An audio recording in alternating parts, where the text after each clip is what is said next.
Il y a au moins, de mon point de vue, 3 raisons liées à 3 bénéfices pour les consultants. La première, venez rencontrer des idées utiles qui vous serviront dans votre pratique professionnelle. La deuxième, venez enrichir vos réseaux professionnels. Et la dernière, qui est plutôt pour les cabinets eux-mêmes, venez diversifier vos viviers de recrutement. Si vous voulez bien, je vais reprendre les 3 en essayant de justifier le bénéfice. La première, donc rencontrer des idées utiles. On les rencontre généralement au gré des lectures, c'est ardu, c'est difficile. Là, vous avez la chance formidable de rencontrer directement les hommes et les femmes qui développent ces idées aujourd'hui, qui sont passionnés naturellement de leur sujet et qui sont au cœur, qui sont à la frontière de la connaissance sur ces sujets qui sont importants pour nous dans nos pratiques professionnelles et qui viennent nourrir la compétitivité des entreprises, leur performance de demain. 3 exemples pour moi. Nous avons primé un article formidable de l'école économique de Toulouse qui utilisait des approches de simulation sur des marchés pour montrer l'impact des régulations sur la performance économique.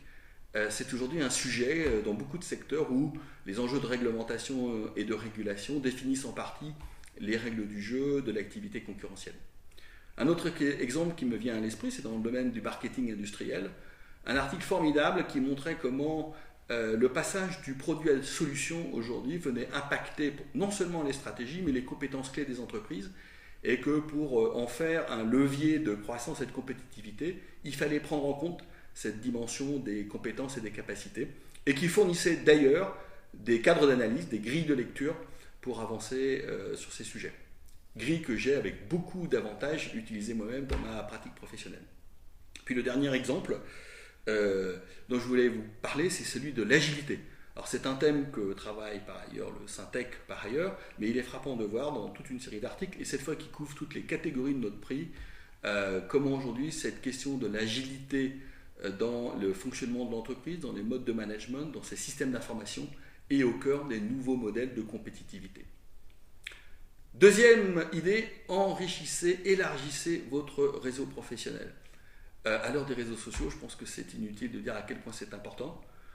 Aujourd'hui, c'est l'occasion, c'est un moment de networking formidable, à la fois entre professionnels du conseil en management et avec la communauté académique. Et puis le dernier point sur l'enrichissement des viviers de recrutement, on assiste en France aujourd'hui au développement en fait des écoles doctorales, que ce soit du côté des grandes écoles, que ce soit du côté des universités, dans le domaine des sciences de gestion et du management. Et je pense que pour l'industrie du conseil, c'est un levier formidable de recrutement. C'est un levier à condition que l'on sache nouer le dialogue avec ces docteurs. Et on a la chance lors du prix d'avoir les doctorants qui sont justement dans cette phase ultime de leurs études. C'est l'occasion de les rencontrer et de commencer à entamer un dialogue avec eux et de leur montrer en quoi les industries du conseil sont aussi un débouché professionnel pour eux.